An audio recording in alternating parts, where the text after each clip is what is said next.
Today we're going to continue working with systems of equations, but instead of graphing like we did yesterday, we're going to be solving by substitution.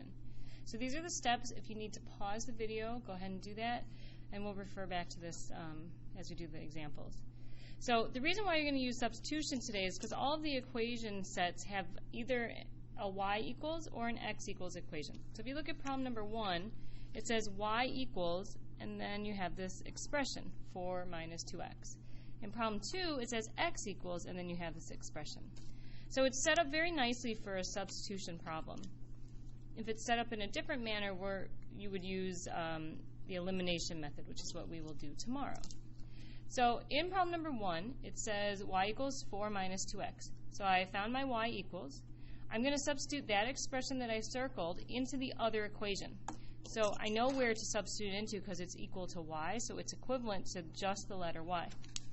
So I'm going to replace in the 3x plus 2y equation, I'm replacing the y with that expression, 4 minus 2x. Now, in step 3, I'm going to solve for that variable. The only variable I have left is x, so I'm going to solve for x. I'll distribute my 2. I've got 8 minus 4x. Combine my like terms. I have negative x plus 8 equals 1. Subtract 8. I have negative x equals negative 7. And divide by negative 1, and I get x equals 7. That's step 3. So now I need to find my y coordinate. I have my x coordinate of my solution, but now I need to go back. I'm going to go back to either the y equals or the x equals. In this equation it said y equals. So I'm going to go all the way back up to here. So it said y equals 4 minus 2 times x. Now that I know what x is, I can put 7 in there. So I have 4 minus 14, which is negative 10. So now I know that y is equal to negative 10. And my final solution, it says write your solution as an ordered pair. So since I have a value for x and a value for y, there's my ordered pair, and I'm all done. Now, it's possible that you'll get to a problem where you have a special case, but this is just the normal, standard situation where you have two lines that cross. Like you have these two lines, and they cross at one point. And so that one point is 7 comma negative 10. All right, problem number 2.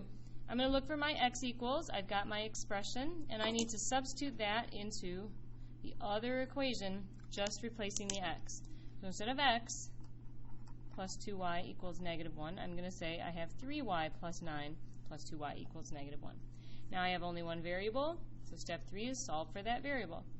3y plus 2y is 5y. Then I'm going to subtract 9 on both sides. 5y equals negative 10, and I'm going to divide by 5. So I get negative 2. Now I'm going to take this negative 2, go all the way back to where I started, and I have x equals 3 times something plus 9. Well, now I know that something is negative 2. So I have x equals negative 6 plus 9, and x equals 3. I have an x value, I have a y value, so I can write my solution as an ordered pair, 3 comma negative 2. All right, when you're done with that, go ahead and flip to the back. We're going to do 2 more problems. I'll try to leave the steps up here. Okay. All right, problem number 3. I'm looking for x equals or y equals. So I have x equals. Problem 4, I have x equals. I'm going to substitute this into x and that into x. All right, so I'm going to do 2 times something plus 12y equals 13. That something is 4y plus 4. So distributing, I have 8y plus 8 plus 12y equals 13. And then I need to combine my like terms. So 8 plus 12 is 20y. And then I need to undo my 8. 20y equals 5 and divide by 20. And I get y equals 1/4. If I were to reduce 5 over 20, I get 1/4. You could write it as a decimal if you want to say 0.25, but I'll just leave it as 1/4. All right, and then I'm going to go back to here. So x equals 4 times something plus 4, and that something is 1/4.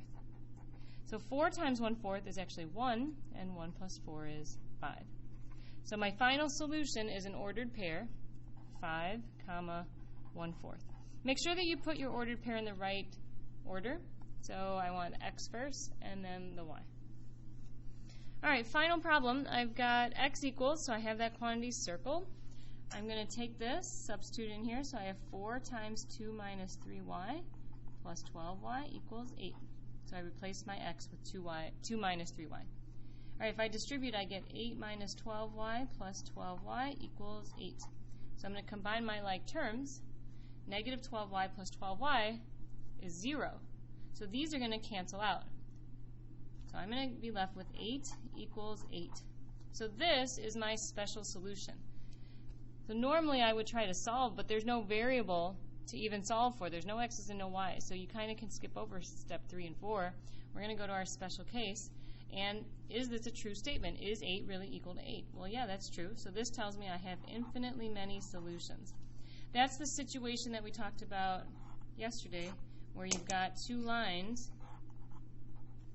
and one line is there, and the other line is right on top of each other. Now, I don't know if that line looks like that, but just in general, you'll have 2 lines directly on top of each other, so they have infinitely many points where they coincide, and therefore you have infinitely many solutions.